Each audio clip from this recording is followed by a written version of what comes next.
She checked the doors, locked. She checked the windows, closed. She even checked under the bed, like she always did. Everything was normal.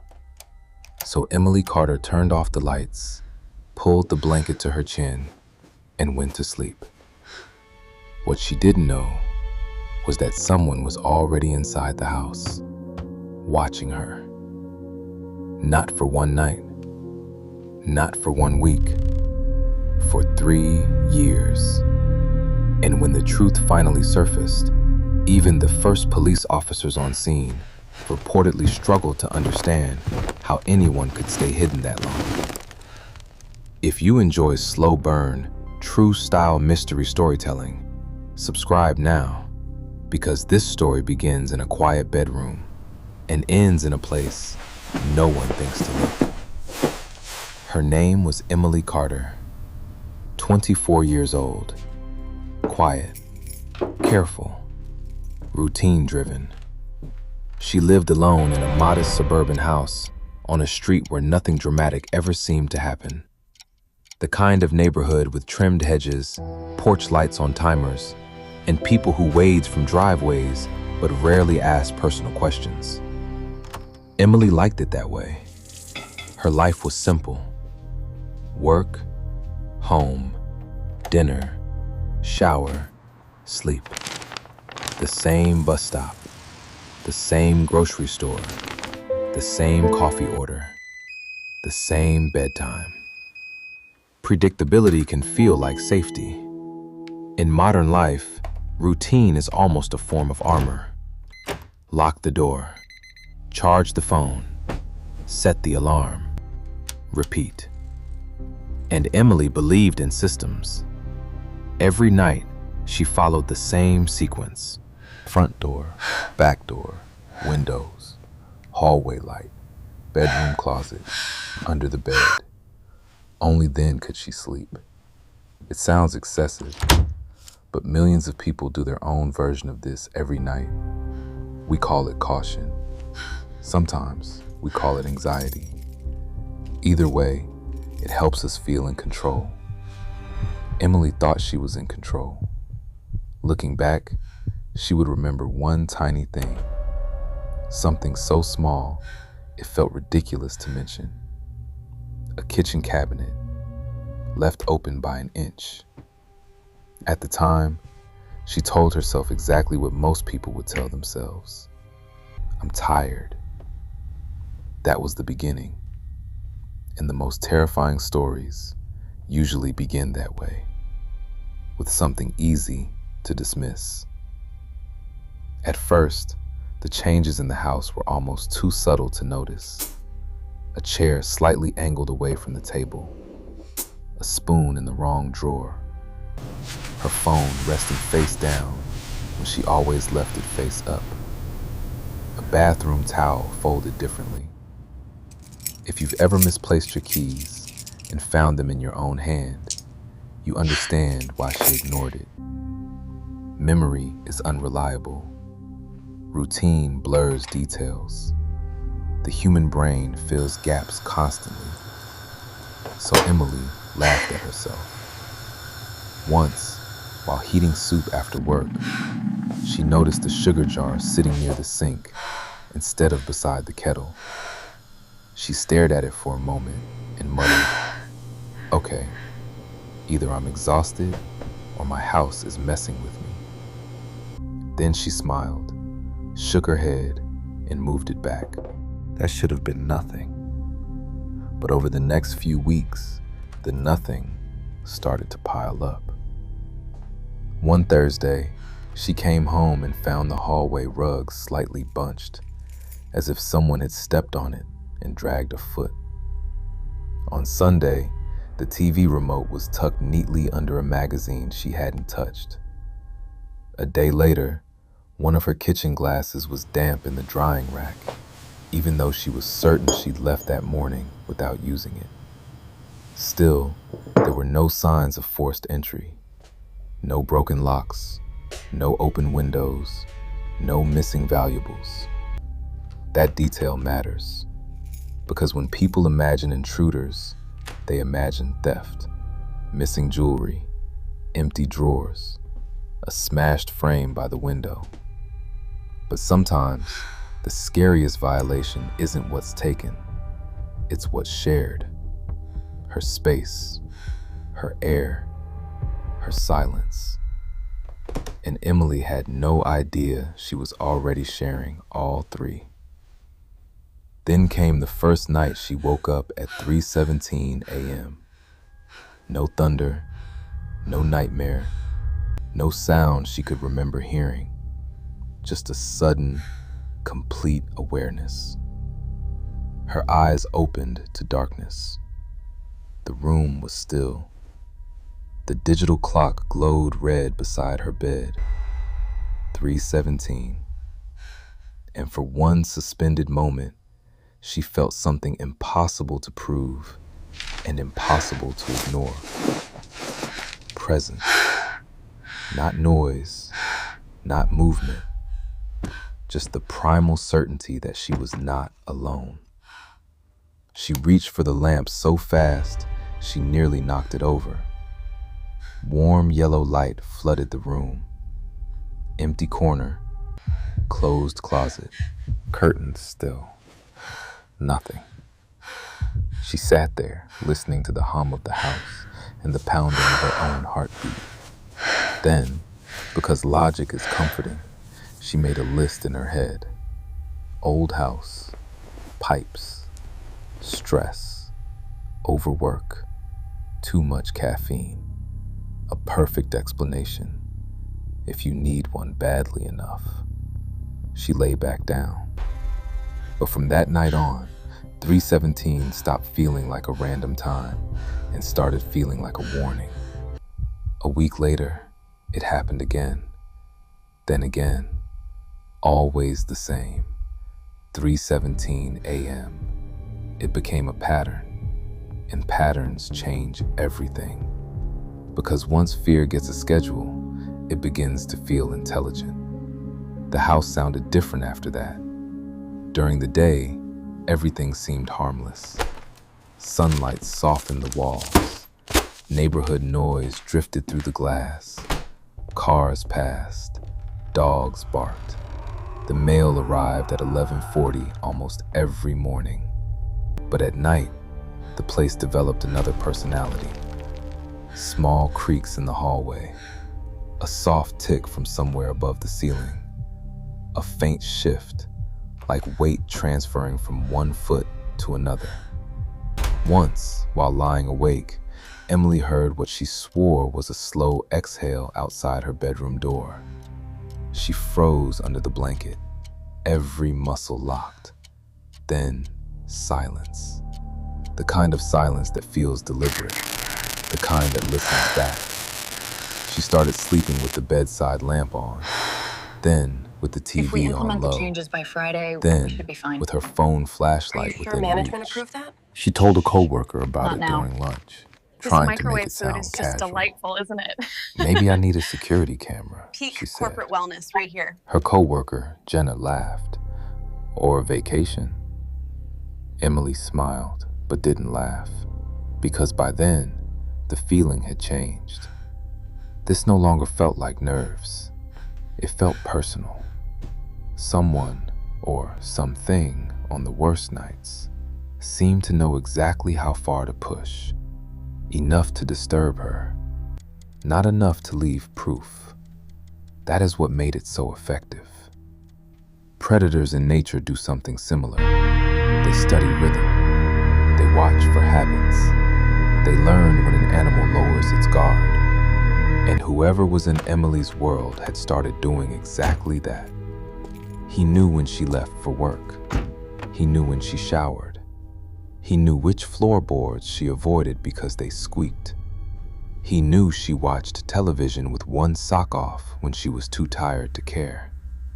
He knew she checked under the bed. And perhaps most chilling of all, he knew she still hadn't looked up. Because the answer was never at eye level. The answer was above her, hidden in the architecture of the house itself. But Emily wouldn't discover that yet. First, the intrusions became bolder. One evening, she returned home from work and found a framed photo on the living room shelf turned slightly inward toward the couch. That wasn't just misplaced. That felt handled. She walked through the house room by room. Front door locked. You shouldn't be here. Back door locked. Windows shut. No one inside. At least, no one visible. She almost called the police that night. Almost. Then she imagined trying to explain it. Hello? I think someone is in my house because my chair is 2 inches off. Even to her, it sounded thin. This is one of the reasons cases like this become so disturbing in hindsight. Fear without evidence traps people in their own doubt. They become witnesses to a crime that hasn't fully happened yet. So she did what many people do. She adapted. She changed the locks. She bought a cheap door alarm online. She placed a mug against the back doorknob one night, just to see if it would fall. It didn't. For a brief moment, she felt relief. That relief didn't last, because the next evening, the mug was in the sink, clean. For 2 days after that, nothing happened. No sounds, no misplaced objects, no 317 wake up. Just peace. She slept deeply. She cleaned the house. She told herself the mug thing must have been her. She even almost felt embarrassed for how afraid she'd become. That's the thing about tension. It often loosens just before it snaps. On the third night, rain tapped softly against the windows. Emily fell asleep earlier than usual, exhausted from a long shift. At 3:17 a.m., her eyes opened again. But this time, the darkness looked wrong. At first, she couldn't understand why.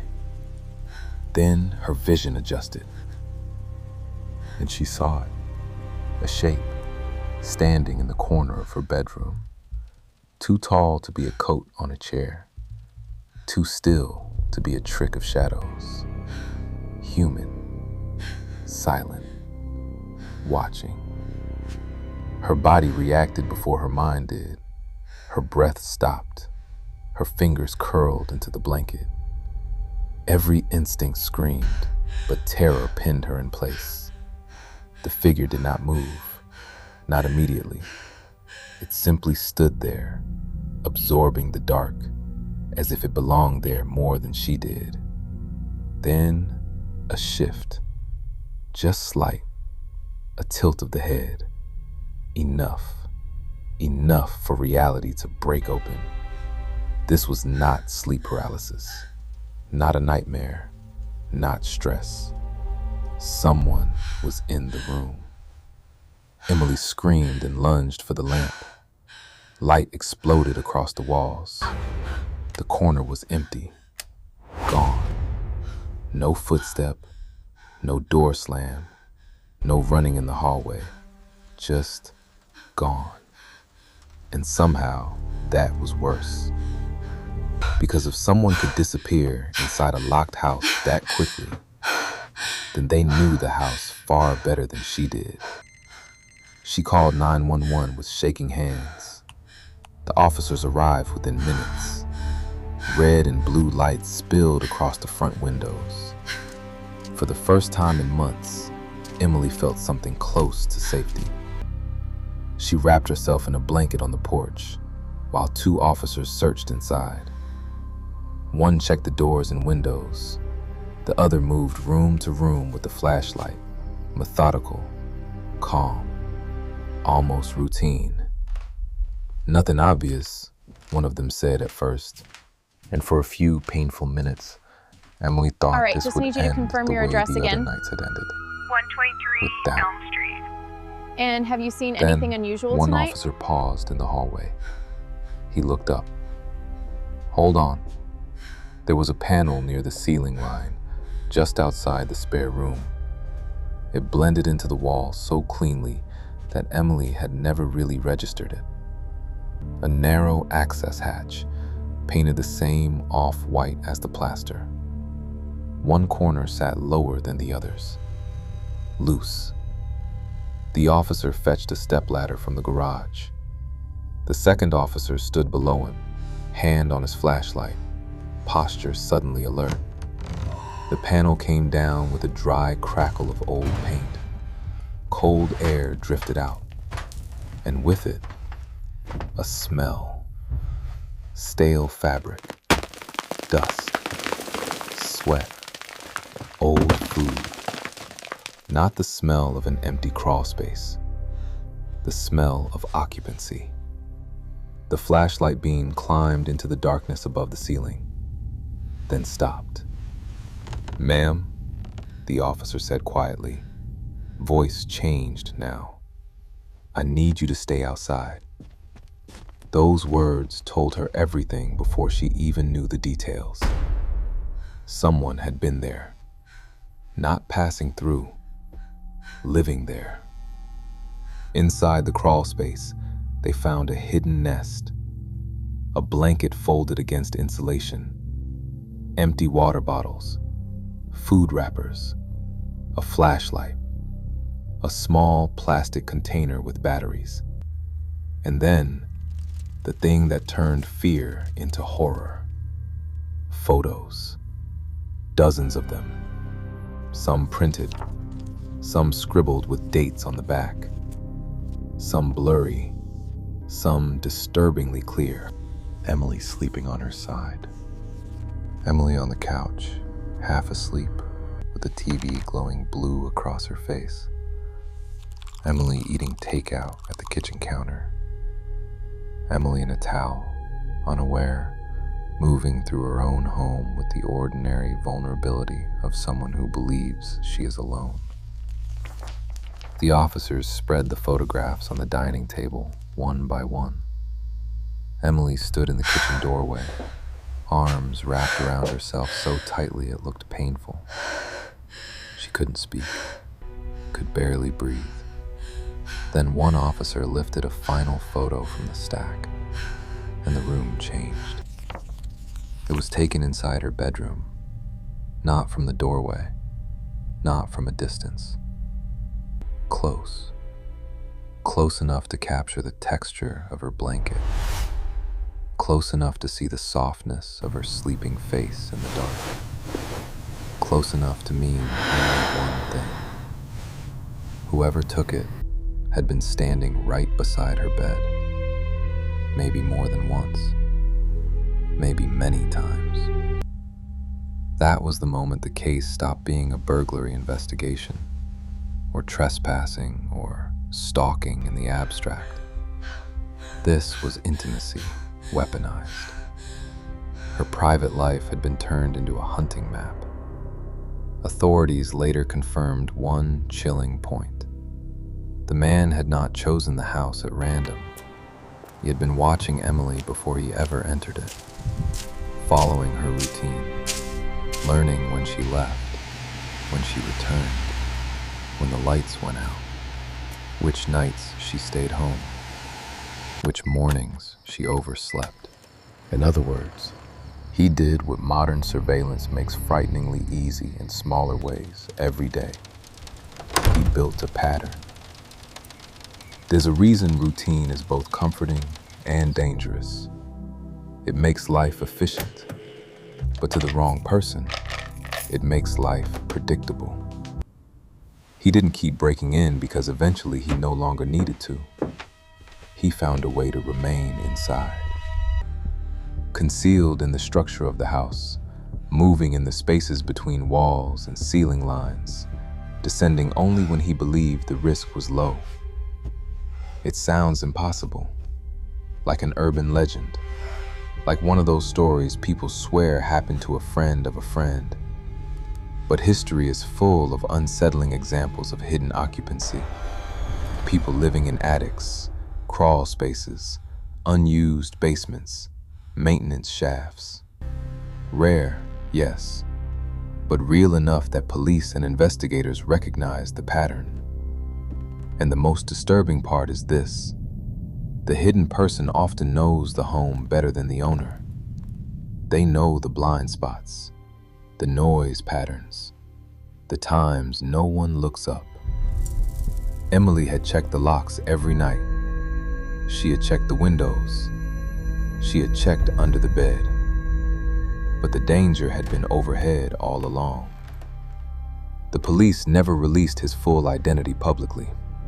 Some details were withheld, likely because of the ongoing investigation. Some because the case itself was too disturbing to sensationalize in full. But what was clear was enough. He had studied her, chosen her, entered her life long before she knew his existence. Emily did survive. That matters. She survived the night. She cooperated with investigators. She left the house and never slept there again. Friends helped her move what little she wanted to keep. Most of it she abandoned. Not because the furniture had changed, but because meaning had changed. A couch can become evidence. We'll take these A last hallway two. can become a wound. You sure you don't want any help with yours? Even No, I'll get ordinary them. Let's objects go. can turn against you once you know what happened around them. She moved, changed neighborhoods, changed routines. Some say she even changed jobs for a while, just to break the pattern completely. Because after something like that, safety is no longer a lock. It's a language you have to relearn. Sleep became difficult. Silence became suspicious. Any unexplained sound, a vent ticking, a settling beam, a branch brushing the roof, could drag her right back to that room at 3:17 a.m. People sometimes ask what the worst part of an experience like this is. The sight of the intruder, the photos, the crawl space. For Emily, it was something more unbearable. The math. 3 years. Every single night. Maybe not always close, maybe not always in the room, but inside the same house. Watching, waiting, listening to her life from behind walls and above ceilings. And because no one can reconstruct every movement of a hidden predator, there's one question she may never be able to answer. How many times did he stand beside her bed while she slept? Not once, not exactly, but how many? 2? 10? 50? That uncertainty is its own form of haunting. We tell ourselves danger announces itself loudly. A shattered window, a forced lock, a stranger in the hallway. But sometimes, danger is quieter than that. Sometimes, it survives by being forgettable. A cabinet left open, a chair moved slightly, a glass that shouldn't be wet, a moment at 3:17 a.m. when your body knows something before your mind can prove it. Emily Carter's story lingers because it attacks one of our deepest assumptions, that home is the place where watching stops. For 3 years, hers wasn't. And the scariest part isn't only that someone was there, it's that he learned how to become part of the background until the background itself turned deadly. So tonight, if you check the doors and the windows and under the bed, you might also remember the one place she never thought to check: above. And if this story stayed with you, consider subscribing for more slow burn mystery narratives like this one. And tell me in the comments, what detail disturbed you the most?